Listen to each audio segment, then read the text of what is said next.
வாழ்வில் வார்த்தை ஊழியங்கள் வழங்கும் இன்றைக்கான இறை வார்த்தை. நம் இரட்சகர் இயேசு கிறிஸ்துவின் நாமத்தில் வாழ்த்துக்கள்.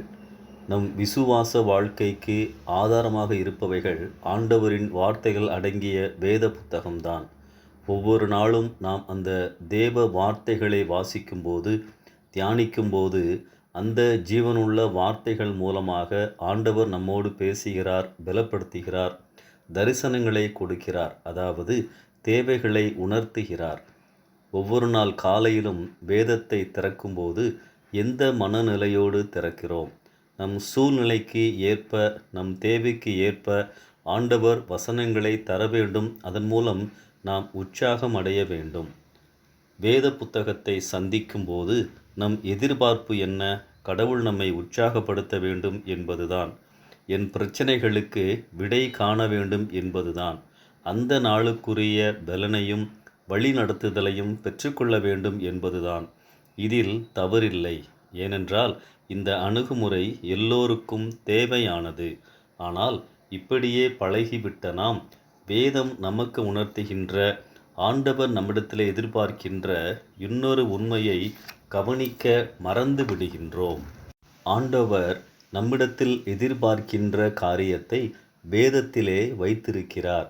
பல இடங்களில் நாம் அந்த உண்மையை தேடி கண்டுபிடித்து அறிந்து கொள்ள முடியும். முதலாவது, நம் ஆண்டவர் நம்மிடத்தில் எதிர்பார்க்கின்ற காரியம் என்ன தெரியுமா? நாம் அவரிடத்தில் அன்பு கூற வேண்டும், அவரை முழு இருதயத்தோடு நேசிக்க வேண்டும் என்பதுதான். பழைய ஏற்பாட்டிலும் புதிய ஏற்பாட்டிலும் ஆண்டவரின் இந்த எதிர்பார்ப்பை நாம் காண முடியும்.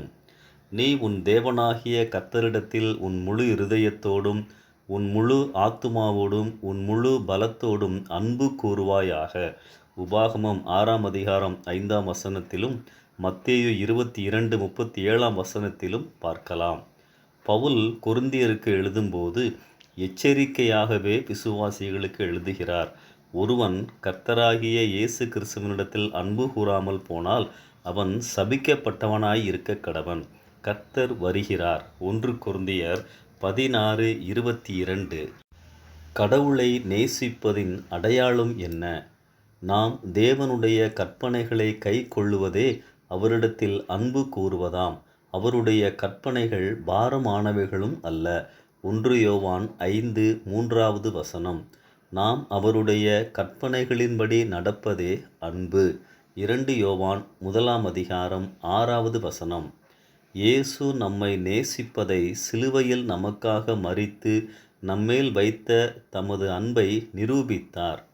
நாம் அவரின் வார்த்தைகளுக்கு கீழ்ப்படிந்து வாழ்தலே நாம் அவரை நேசிக்கிறேன் என்பதின் அடையாளம். நமக்கும் ஆண்டவருக்கும் உள்ள உறவு ஆசீர்வாதத்தின் அடிப்படையில் அல்ல, அன்பின் அடிப்படையில் இருக்க வேண்டும். கடவுளை நேசிப்பவர்கள் எப்படி வாழ்வார்கள்?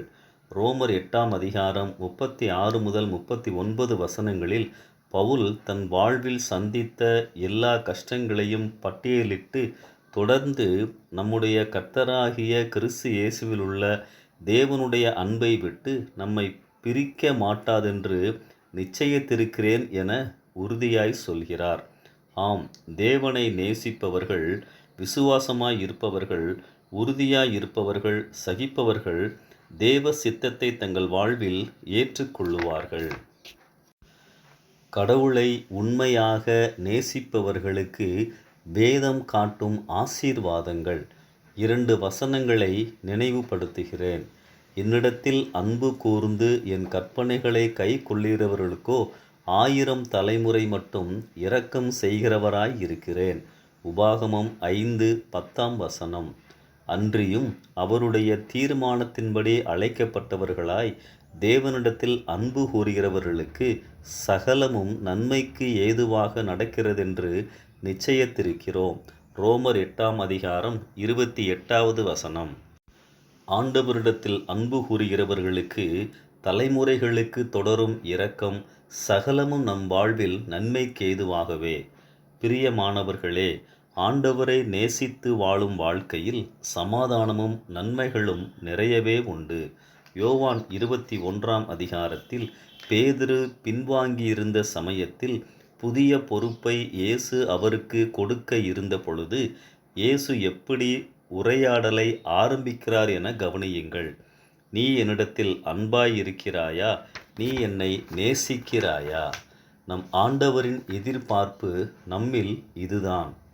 உன்னை நான் எவ்வளவாய் நேசிக்கிறேன், நீ என்னை நேசிக்கிறாயா என்பதுதான்.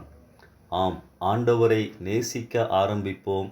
என் முதல் அன்பு உமக்குத்தான் ஆண்டவரே என அர்ப்பணிப்போம். இந்த சிந்தனையோடு இந்த நாளை ஆரம்பிப்போம். இந்த புதிய மாதம் உங்களுக்கு இனிய மாதமாக அமைய வாழ்த்துகிறேன். கர்த்தரின் நேசம் உங்களோடு இருப்பதாக. ஆமென்.